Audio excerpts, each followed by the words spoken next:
Bernard Dadié, monument de la littérature ivoirienne. L'écrivain centenaire a un impact important sur la littérature ivoirienne dont il fut l'un des premiers à écrire ses plus belles pages dès 1933.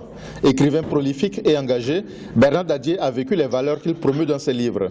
Cela lui vaudra la prison au temps colonial en 1949. Avec pour seule arme sa redoutable plume, il est éveilleur de conscience au message universel.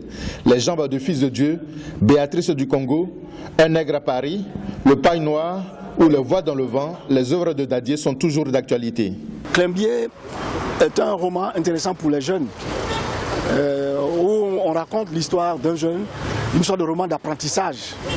Les souffrances qu'il faut, les sacrifices qu'il faut accepter pour accéder à la connaissance, pour accéder aux valeurs. Et puis Afrique debout, qui pour moi est sa grande œuvre, publiée en 1950, mais pour parler des injustices de la période coloniale et inviter les Africains à défendre leurs droits.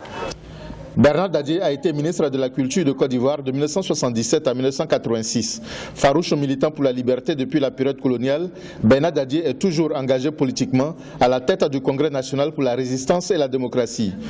Homme de culture multidimensionnel, il utilise les genres littéraires comme le conte, le théâtre et la poésie pour véhiculer ses messages.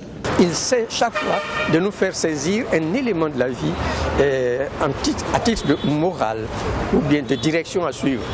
À côté de ça, dans une dialectique de direction à ne pas suivre, de ce qui est bien et de ce qui n'est pas bien, de ce qui est positif et de ce qui est négatif. Et ainsi, il amène l'être humain à prendre conscience de son environnement et à suivre des modèles positifs. Né en 1916 en Côte d'Ivoire, Bernard Dadié a reçu à 2 reprises le Grand Prix littéraire d'Afrique noire, en 1965 avec Patron de New York et en 1968 avec La ville où l'une meurt. Bernard Dadié a déjà obtenu le prix Rem Torres Bodé, décerné par l'UNESCO pour l'ensemble de son œuvre. En 2015, la Côte d'Ivoire l'a proposé pour le prix Nobel de littérature.